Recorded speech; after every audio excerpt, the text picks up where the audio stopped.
if you don't get where you want to go when you're 20 or 30, even 40, don't give up hope. You Mm. can still get where you're going if you just keep trying. Okay. Hello, Raiders and Crafters. I'm Valerie Isan. And I'm Eric Mertz. And this is episode 202 of the podcast. It is October 15th, 2025, as we record this today. We are here with our guest, Ann Abel. She was here before on the podcast, so I'm really happy to see her again. Today we're going to be talking about finding voice and identity through social media and anything else that comes up in our conversations. We'd like to thank our existing patrons for believing in our work here and offline. You can become a patron of the arts at patreon.com/Valerie Isan, IHSAN, and patreon.com/Strange Air Stories for short stories in the paranormal mystery genre. Let's see, author update. I am in the midst of launching my 4-month book coaching container, Aligned Author. And right now the price is still cut for the launch special. And so you can go over to valerieisan.com/aligned author for all the details there. Um, I think the sale goes until the launch special goes until the 19th, I think. So there's only a few more days left of that special discount.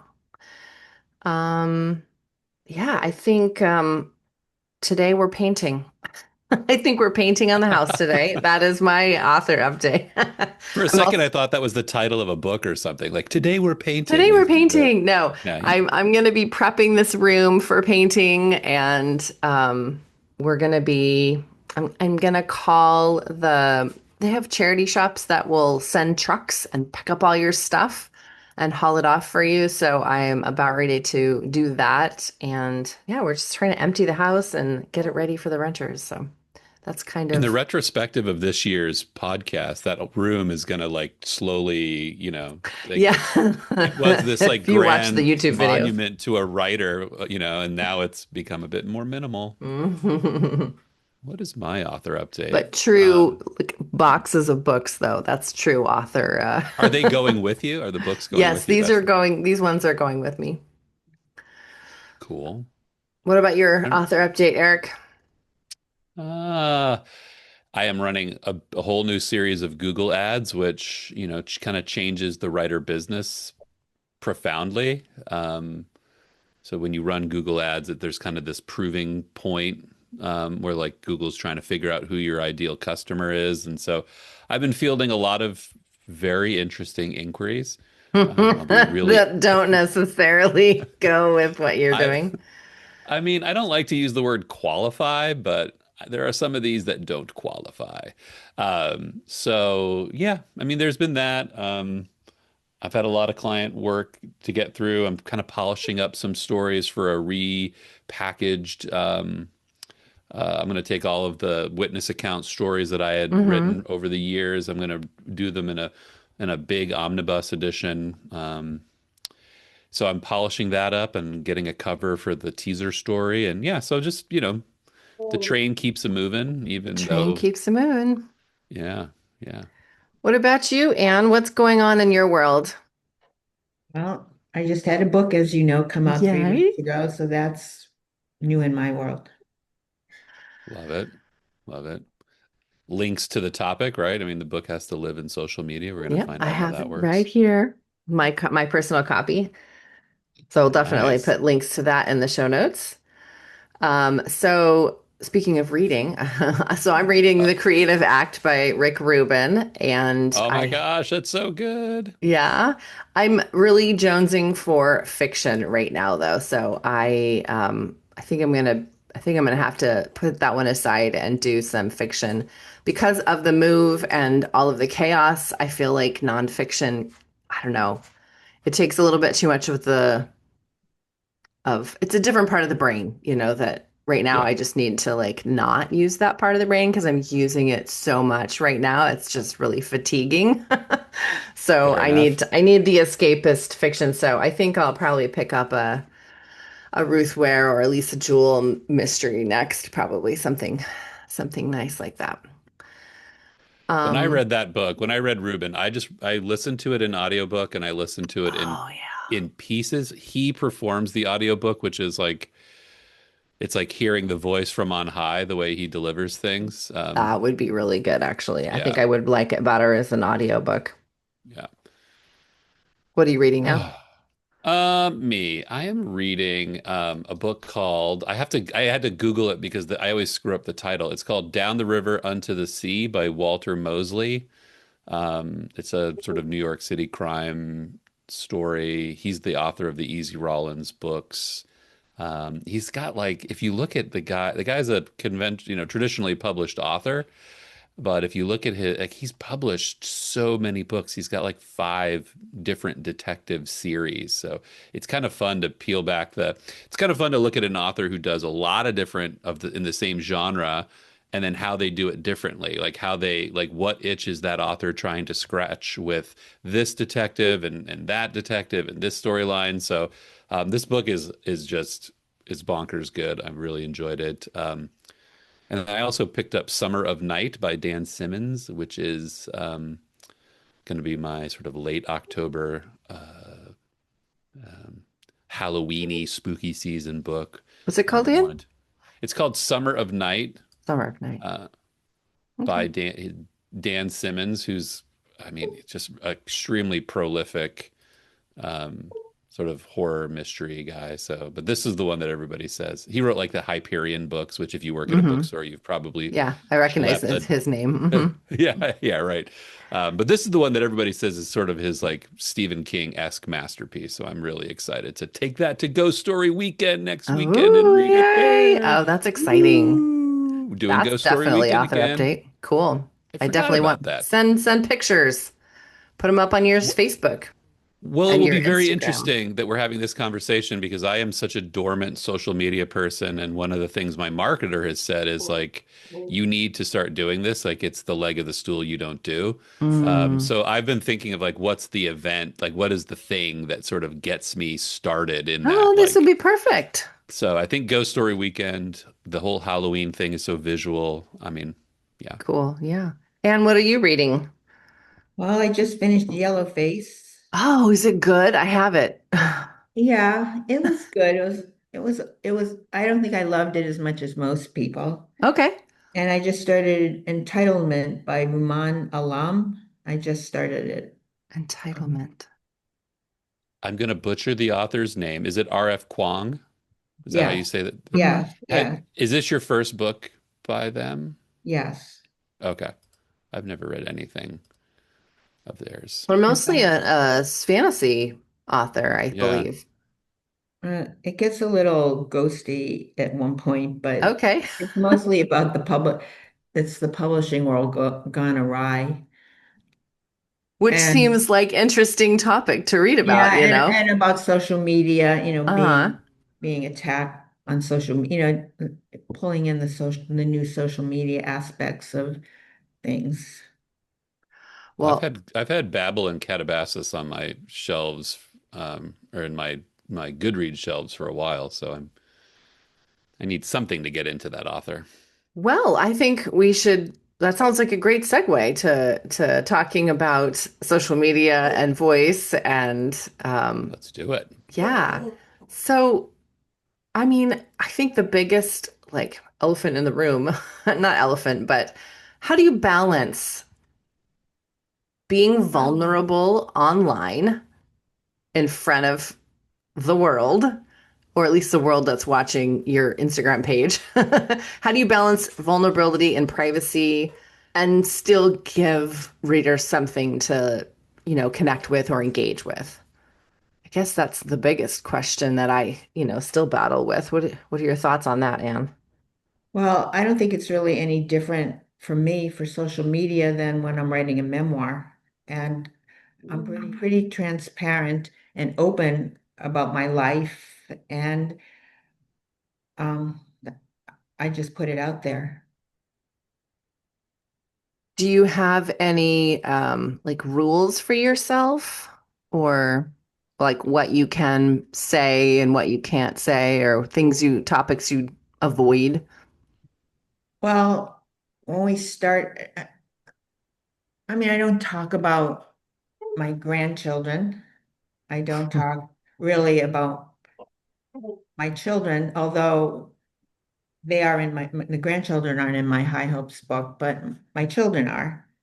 But no, I talk about what's important to me and what I'm going through. And I talk a lot about mental health because I suffer with really severe recurrent depression. I've had 3 regimens of ECT, which is pretty much unheard of.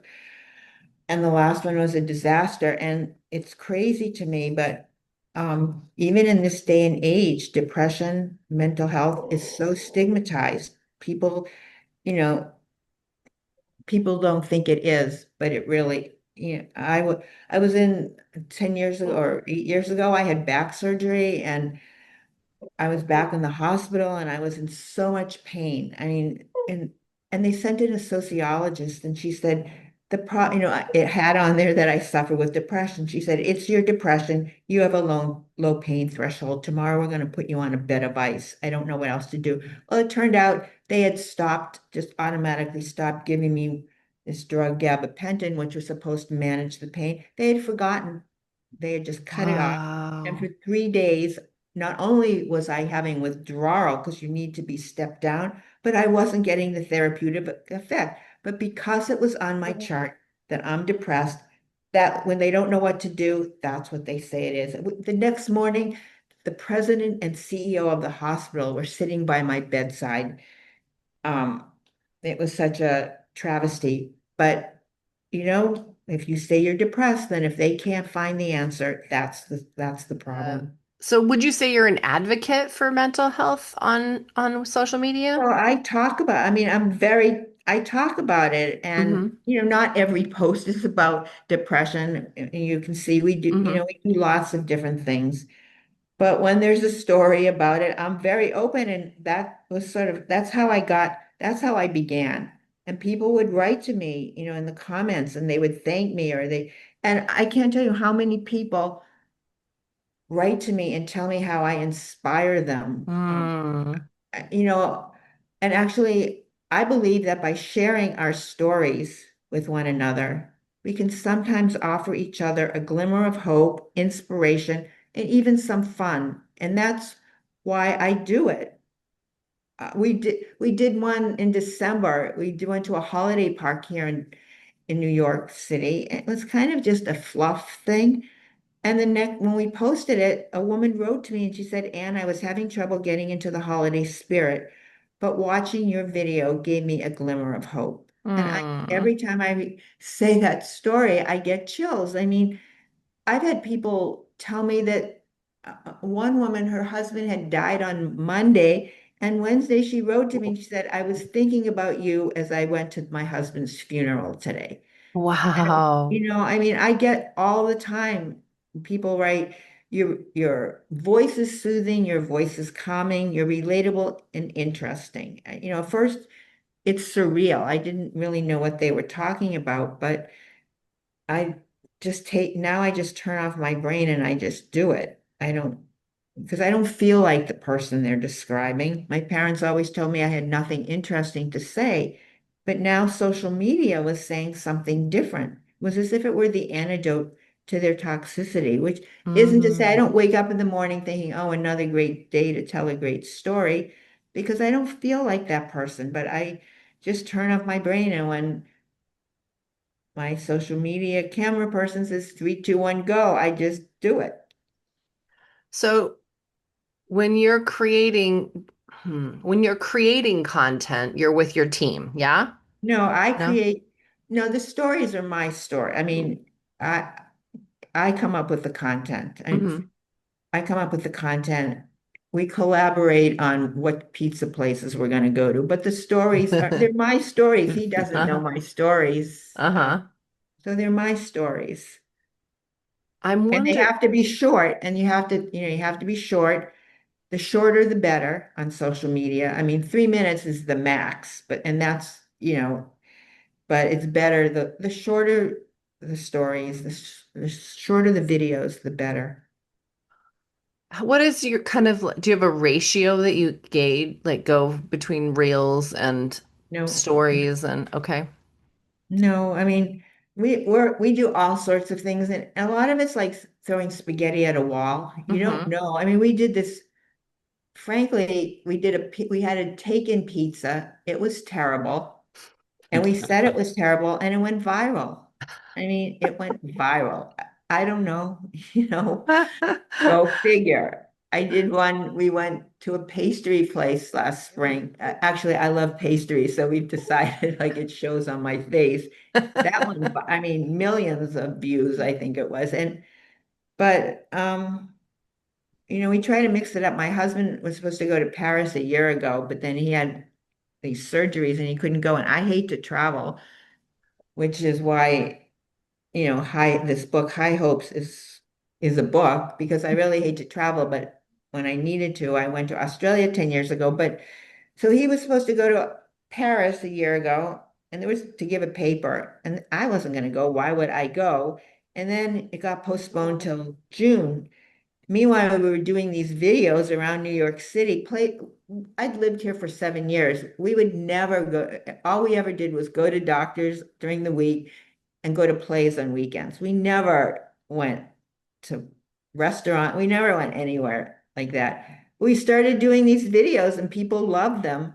And first of all, it made it fun for me knowing that people wanted to see it. So even if I wouldn't have wanted to go to this pizza place or this sandwich place, knowing that people were interested made it fun for me. And then someone said, and maybe you should go to Paris in June and do posts from Paris. So that's what we did. And so that was pretty crazy. And we're going to Japan in May, Whoa. in May, health permitting. So Hmm. it's really opened up my world because I would never do these things just for me, but it's fun. It's fun to share it. I love sharing, whether it's stories, things, places. I like to share. And this is just another way of sharing. I think that's amazing that you take something that isn't your wheelhouse. Like you don't like to travel, you don't like to be on social media, like you don't like doing these things, and yet you're managing to marry both of them in a way that has really lit up your audience and made a difference to other people. And I don't know, can you Well, actually, yes, I can very much because social media has opened up my world. I was asked to do a TEDx talk. I'm doing it in December on the topic is innovation and hope. Everyone else is is a tech person, a uh-huh. CEO, but they saw me on social media. They know the story of my going to Australia and what the innovation was. I was desperate. I had had my third round of ECT. It had been a disaster. And then after having one desk too many thrown at me at the community college where I'd been teaching, I just walked out the door the fifth week of the semester and said, that's it, I'm not coming back. But as soon as I was in the car heading home, I was terrified that without the structure, my kids were grown, my husband travels, without the structure and focus of the classroom, I'd fall back into the abyss of depression. I'm not the kind of person who can sit at her desk or sit in a family room alone and try to figure out the next thing. That was just, so I needed a lifeline and I needed it really fast. And I'd gone to my first concert. We talked a little bit about this when we spoke a year earlier, a Bruce Springsteen concert, and I went just to spend time with my kids because they had just gotten married 6 weeks earlier, but I was undergoing my third regimen of ECT and my memory was wiped out. We had to stop it. I didn't remember their wedding, the ceremony, the guest. So I went with them to this concert just to spend time with them. And then Bruce Springsteen, the magic just lifted me. So now I'm driving home exactly a year later. What am I going to do? And I remembered how hopeful and alive I felt at Springsteen concerts. And somewhere I'd seen as I was doing lessons and stuff that he was touring in Australia in 4 months. And I remember exactly where I was on the merging onto the expressway. I thought, I know I'll go to Australia in February and follow the 2014 High Hope store. Now, again, I hate to travel and I hate to be alone, but I was really fighting for my life. So I went on this trip and I didn't go to change. I just went for the structure and focus. I was terrified. If I could have just disappeared from the world like a wisp of smoke, and not left anyone sad behind me, I would have done that. I was terrified. It was 8 concerts, 5 cities, 26 days. And much to my surprise, I came home a different person. For the first time in my life, I had a positive ball of energy and a story about me that I was proud of, a story about me that I wanted to tell. I wanted to be part of a conversation. I wanted to talk about mental health and what I believe is this transformation that began when I went to Australia 12 years ago, it's continuing today. And what I believe is really, for me at least, important in a transformation is perseverance. You just keep putting one foot in front of the other. Hope, because that makes the perseverance a little more palatable, and being open. When I went to that first concert, if when the music started, I just said, I wish I were home sleep in bed where I like to be at 9 o'clock at night. But I was open to what the music, and I live outside my comfort zone. If I didn't live outside my comfort zone, I would not get out of bed in the morning. Everything I do is pretty much outside my comfort zone, whether it's doing social media, whether it's going to, if I think having ECT, I did that. I was terrified, but I was told it would help. So I tried it. I will do anything if I think there's a chance it might help me. And with the social media, well, it helps. Maddie, Milo, and Me, my first memoir, it's She Writes Press's all-time best-selling memoir. It's a good book. Wow, It's a that's good awesome. book, but Uh-huh. it's the social media. When I had my first viral, the book came out in April. I had my first viral video in November. I mean, over, I don't know how many million people watched it. And I can't tell you how many people wrote, I'm buying your book, I'm buying your book, I'm buying your book. And every time I would have a viral video, I mean, I don't really know how to track it, but I would look at the Amazon ranking and it's uncanny. Like you think, no, it can't be. But then you give it a day or two and you see the Amazon ranking just get better. Um, it's it's kind of surreal because I don't know, I don't have see numbers really, but Hmm. except for these rankings, which I don't really know what they relate to in terms of how many books. But it is She Writes Press all-time best-selling memoir. I wanted to read a little excerpt from your book, if that's cool. Yeah. It is on page 252. You said, during this trip, I had no one to turn to, no one to help me when I felt terrified or lonely or angry or sad. So, by trial and error, consciously and unconsciously, I had helped myself. And I had not done it in a vacuum, in a world where no one existed but me. On the contrary, each time I'd been felled by a feeling of sadness, loneliness, hopelessness, or all about despair, at times combined with jet lag and fatigue, I had motivated myself to put one foot in front of the other, step outside my hotel room, and let myself be absorbed into the excitement, the life, the humanity around me. I really, really loved that passage because it speaks to me of that persistence that you talked about and that resilience and how to live outside your comfort zone like every day and get up and try to find a way um, to make a difference for yourself, but uh, for other people and for yourself. And I guess I just wanted to say that I loved reading that about your book and also how when it comes to social media, how do you were you doing it at that time? Like were you Oh, on social media no, then? this was 2014. Okay. First of all, I don't even know. There was Facebook, I guess. I don't know. No, Okay. I did not start social media really until really late 2023, but I wasn't really doing anything. And then when Maddie, Milo, and Me came out in April 2024, I was doing it, but we were just like, you know, I think by November, before my first viral video, we could not break 15,000 on Instagram. It would get almost to 15,000 and then it would go down. And then we posted this video, an apartment tour. Mm. Arsenio, my social media guru, he came over one day and he said that I sent out a questionnaire. People want to see your apartment and they want to meet Andy, my husband. So I just rolled my eyes like, okay, all right, whatever. And I pretty much you can see it there.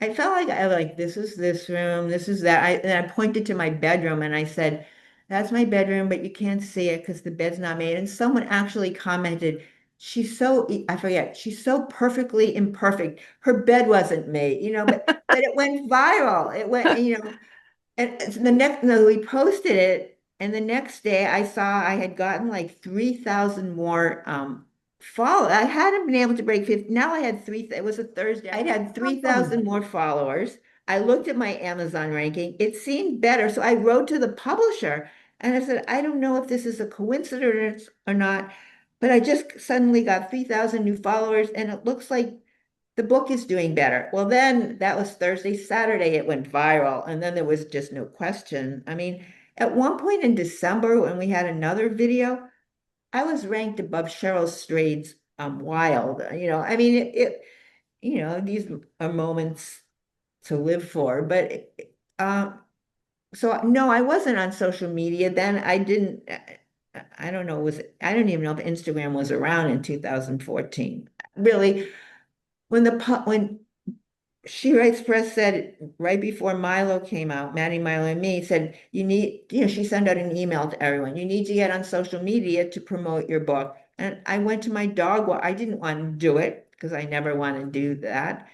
And I asked my dog walker if she knew anyone who did social media. And she had a company of her own. She was a young woman from Russia, here 6 years and very entrepreneurial. And she gave me the person who was doing it for her. And that's how this um, we just were finding our way, both of us, both he and I, and we are still finding our way. It's kind of a lawless society out there, Yeah, it so seems like what works for it's just a figuring out what works for you and what works for someone. It's like a chemistry, like what works for you might not work for me. right. I wonder if you could. My question with social media, and I shared that I'm all thumbs when it comes to social media. I never know sort of how to post, and so when it comes to things that are like an event, a talk, and something that has many different facets. I mean, what has your experience been? I mean, do you plan a number of posts and a number of stories if you're giving a talk, or is it all just like kind of Well, you some do it all people at once? do. Some people do. I do not. I do not. First of all, because most of what you do is more than 3 minutes. And we'll maybe do a montage and just show, and just show it. But no, some people do. And some people post their, podcasts that they've done. They do snippets. We just don't find it gets much engagement to do that. Again, it's to each person, but um, we pretty much don't do that. What are the posts that you get most engagement from? Just straight pictures or? Oh, if it, no, pictures do not get anything. Everything we do, it has to be a video. Okay. Videos to begin with. Look, I'm not an expert here, so I'm just saying, what we find and what we do that, like one day, like if I was going to post that I'm going to be at a library and I want people, way back, I'd write to him and say, can you just put on there, and he says, no, and you have to do a video. So I do a video saying I'll be here, everything is videos, nothing. Um, he does some stuff with Instagram stories. Again, I don't know any of the back end stuff. Mm-hmm. So, but I know we do not post, pretty much don't post photos or static things. Yeah, I've read that in certain articles because again, I'm always strategizing on how to get this started, but like it's video, like the degree of of engagement from video down to photo is like it's like Right, 10 times. It's right. absurd. And you Unless have you're to a have a renowned hook. photographer. We try to have a hook at the beginning now, like people say this is the best sandwich in New York City, something really quick to grab people's attention, and then we work our way down. So your content that you're putting on social media, you said that it's all stories. It's not all story. No, it's a mix. It's stories. And lately, because of the book, it's announcements like, Mm-hmm. I did a video. We went to Asbury Park and I did a video to announce, the book came out on Bruce Springsteen's birthday. So we That's drove awesome. to Asbury Park and I said, here I am, in front of the stone pony, the room where it happened, wishing, and you Hmm. come up with a story, wishing Bruce Springsteen happy birthday and wishing Godspeed, and you just do it as quickly as possible. You tell a story announcing that your book is coming out today. And you do it at the Stone Pony. You know what? This is crazy. We did a bunch of Facebook ads and different ads, and we found we did some in Times Square and we did some in a Bryant Park. And we found that the ones in Times Square got more hits. You've got the neon lights in the back, it just pulls people in. Um, and it's trial and error a lot. So you said Yeah, you never earlier, know because and you can I follow Google Trends like what's trending. Like you never like there might be something trending in relating to Times Square that has nothing to do with your thing, but then you're just catching that other wave. Right. So you have to welcome Right. luck into the equation as Oh my well. God, there's so much. A lot of it's a black box, but there's also data. You can look at data and just, you can see what gets, what gets more engagement, what gets more hits. Yeah. so you said earlier that social media has really changed your world and you've been able to get all these opportunities that you wouldn't have had before and the TED Talks and just being able to connect with your readers. Do you think that your Do you think that once these opportunities started showing up and you're getting more and more audience and views, that your voice is changing? Okay, well, two things. I think I go out I go out walking to a doctor. I can't tell you how many times I get stopped, and some older people like me, but so often young people who tell me they follow me on TikTok will stop me and they'll say, I love you. I follow you on TikTok. I love you. You are so inspiring. And the message that they're hearing is that if you don't get where you want to go when you're 20 or 30, even 40, don't give up hope. You Mm. can still get where you're going if you just keep trying. So many young people say that to me from TikTok, especially. So that's part of my story, and part of my story is that I went on this trip in 2014, and that was the beginning of this transformation. And I came home. I knew for the first time in my life, I had a positive ball of energy, and I knew I had a story about me I was proud of that I wanted to tell. I didn't know I had terrible writer's block.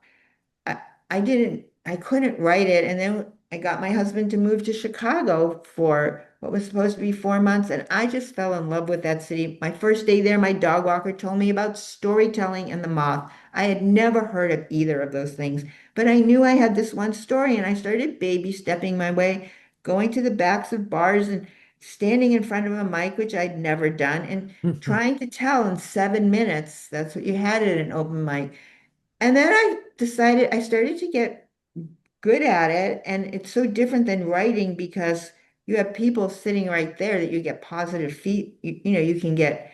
And then people started inviting me to be in their curated shows. And I decided, okay. And I went to the Moth and I did pretty well there. And then I decided I was going to become this elder, there was a man there who about my age, and he was, older, and he would tell these from, the elder statesman kind of story. So I was like, that's what I want to do. I want to become an elder storyteller. So I contacted this coach, and the first thing she said to me is, if I could wave a magic wand and grant you one wish, what would it be? And she completely took me off guard. I wasn't, and without thinking, I said, write a book. Mm-hmm. And that's sort of what, and I suffer with terrible writer's block. It took me 3 months before I could force myself. I finally had such self-loathing after 3 months because I just couldn't make myself do it. But then, so we're in Chicago, and then I stayed there for 2.5 years. I liked it so much. My husband was commuting because he had to go back to Philadelphia. He was commuting from Philadelphia to Chicago for 2 years. And finally we realized it was it was too much. So he wanted to move to Chicago, but it was too cold and we didn't have any family there. So I said no. And he said, well, you're the one who's not happy in Philadelphia. You pick. And just the way I do things, I just said, okay, New York. Um, before we moved to Chicago, before I went on this high hope, when my husband was traveling, I would go to New York and see plays. That's all I knew about New York. And I just said, okay, New York. And we moved here. I mean, we knew nobody. And it's just been baby stepping, so that was a big change that really helped my transformation. I met people here. And, then I started writing these books. I was writing High Hopes, and then it was during the lockdown, and an editor had it for ages. I had nothing to do, and someone said, write about Milo. And I said, I can't write about Milo. I have writer's block. And then I found 50 pages I had written 15 years earlier after he died. And I quickly had a beginning, middle, and end. And I realized it was a more straightforward story than what would be High Hopes. So I decided to try to get that out into the world. And then I'd go back. And someone that I had been put on Facebook with, who told stories at the Moth, published that she had just put on Facebook that she had just published a memoir with She Writes Press. Like I'm 67 years old, 68, maybe it was more. I wasn't going to spend 10 years trying to find an agent and then Mm-hmm. be told no. So I sent it off to She Writes Press. They took it. And then I went back and worked on High Hopes, and I sent it to them. And this was in 2023, but she wanted to wait until after Maddie might, to give it time. So Mm-hmm. so it's just been this big, and then, I started doing the storytelling, and when I won 2 story slams for the Moth in Chicago. And then when we moved here, I wanted to win one story in New York City. So I told a story about Milo, and I won. It was before the lockdown. So these things inspired me, winning, telling the story about going to Australia at the Moth. It made my parents told me I had nothing interesting to say, but now the people at the Moth, the people in the storytelling community in Chicago, they were telling me something different. So I've really just been baby stepping my way, and I don't know what's next. I don't know. I have a TEDx talk in December, which I have no idea, but um, and I always say, when someone offers me an opportunity, even if usually I have no idea how I'm going to do it, and I just say yes. That's And then awesome. I just try to figure it out. I just try my best to figure it out.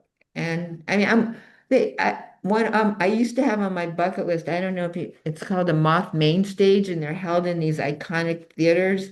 It used to be on my bucket list to be part of one of those programs, but I took it off because I didn't think it would ever happen. But they asked me to do one, and I'm doing one Friday at That's awesome. the State Theater of New Congratulations. Jersey. I mean, I don't know what I'm doing, but I just do and that's another thing that I say on my social media, and I believe all you can do is do your best. That's all you can do. And even if you don't succeed, you have the self-respect of knowing that you did all that you can. And if you do all that you can, there's nothing more. Sure, maybe you wish you had succeeded, but you did what you could, and that's that. And so I really am a firm believer in just doing your best because that's all you can do. Those are really wise words. Amen. Can I ask just a sidebar question? Favorite pizza in New York City? Oh My God. parents are New Yorkers, and so I Oh my living in gosh. Oregon. I grew up with this. This is my father would always say, "There's no pizza out here. You can't eat Oh, pizza." that is So, so not true. That is so not true. well, Wait, Portland's now considered one of the great pizza towns, but it's more of this artisanal, all right. come to our experience. We did one 2 days ago. I think it's called Blue. You can go on my social media. Yeah, I was waiting for We that did invite. I'll go one, follow you. it's not today's. Today was a sandwich one, but we did one 2 days ago. It's crazy. And then there's one, Sierra, there's a bunch of them. It's unbelievable. For the one, we got to this one Saturday at 5 o'clock. And they said, first of all, there's no seating. And someone put it in order and they said it will be ready at 9 o'clock. Can you imagine waiting 4 hours? We did another one a few weeks ago. We got there For at 2. We got there at 2. They said, come, it will be ready at 6:45. So we went and did a bunch of other things and then and we actually were and none of these places sell slices. So we were standing in line and we were talking, and then this man turned around and he said, "Oh, I'm a follower." He was all alone. And he said, "I'm a follower of yours. How about I'll buy the pizza and I only want one slice." And we're like, "No, no, no." So we became friends, and he met us back at 6:45, and it was really crowded inside, and we said we were going to eat it outside, and it was raining, and they said, "Well, if you go out with that pizza, you're not coming back in." But we took our pizza, we had our car, we opened the gate of the SUV, and the three, we did we had the three of us, we now had our friend, our new friend, and we're getting together with him in November. I mean, it was just. Uh, and everyone's writing, "Oh, Jim looks like, oh, he looks like a great guy." We said, "Here's we met a friend." So that if you look, there's plenty, people love pizza, apparently. They do. They do. And then when they travel halfway across, they come all the way across the country and they mourn the loss of New York pizza for decades. Okay, Give well, me let's do this. I don't, we talk sometimes about tips, right? Like what, writer tip of the week or writer tips here. Like what would just be some, if you're in my position and maybe I'm just fishing for tips because I'm like always looking to get started, like give us a couple of tips for, how to look at your life on an everyday basis and say, what is the fodder for a story? I don't live an exciting life, but maybe, I don't know, like how do you look at your regular life and find the fodder for social media? okay. Well, for me, social media and writing are kind of two different things because I really do suffer with terrible writer's block. And it was actually a problem when I started doing storytelling because I think, except for the Australia story, which I knew was a story, I'd come up with an idea, and then as soon as it was an idea, I'd tell myself I wasn't, but it wasn't an idea. But I guess one thing I find, and I don't, used to think I was an introvert, but I turned out I was a depressed person, an introvert, an extrovert in depressed person's clothing. So I seem like an introvert, but I'm really an extrovert. And I think things that you find yourself excitedly telling someone about, if something happened to you and you just find yourself, that's what you're talking about. I think that's a good start. Do you know what I mean? Yeah, For what me, Yeah, excites you? yeah. Hmm. I think it, go ahead. no, you go. I was going to say, I think the struggle for people is the connection, right? Like I write Right, mystery, but I'm also into pizza. Like, why would anybody make that connection unless but I think the connection is you, right? Is that what I'm hearing? right, exactly. And people like my sweaters, they like my glasses, and they'll ask me where I get them. And I tell them. And people, and I get a lot now. And I've been following you for a long time. You seem happier now. I get those. You seem happier now. Sort of like they always say you're not really a writer until you get a one-star review. Is the troll the sort of like you're not a social media person unless you have a troll? Like, is that the new No, I gateway don't know. to, See, it doesn't bother me at all. See, I'm really cool with it. but that's the world we live in, right? And there's probably 90% of the people are people who are positive and, more than Maybe even 90%. more, Yeah. more, but it's just weird to have Yeah. people and lying about it. So, and I realized it didn't even matter what I said because they were just gonna make stuff up. Or Maybe if you make stuff up and then they'll lie the truth and you'll kind of trick them into this like that could be fun. Like I how can I know. get that like crazy person to tell the truth? You just tell a bigger lie. There you see. Yeah, that's a really good for There you your go. mental health, I'm sure I'm now a too. social media strategist. I could do this. All right. So All it right. Well, sounds we should like go. you've got an origin story and a transformation story and just things that you're proud of in your life, and that's what you can put online in your videos. Yes, and just letting people know that it's never too late. It's It's never too late. never too late to begin moving forward, feeling better, learning how to dream, and even how to have fun, because that's exactly what I'm doing. I'm still not very good at having fun, but I'm still trying. That's awesome. Well, thanks for coming on the show today and Amen. having fun Well, with thank you, us. and good luck with your foray into the often lawless world of social media as All well. right. All right. Well, thank you Thanks, very much. everybody. Bye for Thank now. you. Take care. Bye-bye. Maybe you've said, I'll write it when things slow down. But you don't, because the real block isn't time, it's alignment. I'm Valerie Isan, book coach, story analyst, and your witchy book doula. I created Aligned Author for soul-led experts who feel the call to put their life's work into a book that outlives the algorithm and finally say what they came here to say. In Aligned Author, we do two things at once. We build the book and we build the you who can write it. First, we get crystal clear. We start with a 60 to 90-minute strategy session to surface your book's core message, the heartbeat that ties every chapter together, and define your story hypothesis so the whole manuscript knows where it's going. You'll leave with a customized action plan that respects your creative rhythm and your life. Then we meet weekly, one-on-one. These sessions combine story coaching, business strategy, intuitive insight, and creative ritual. We use manuscript diagnostics and proven story elements to shape your structure, and we fold in writing exercises, meditations, and oracle readings to keep you connected to your deepest voice. All calls are recorded for reflection. Between sessions, you're not alone. You get ongoing accountability, weekly, monthly, and direct messaging, so momentum becomes normal. You'll also have access to group reflection and celebration circles because your book may be solitary, but your becoming doesn't have to be. Here's what shifts. You stop trying to write every day out of guilt and start writing on a sustainable rhythm with boundaries that protect your focus and your family time. You stop wondering if your story is redundant.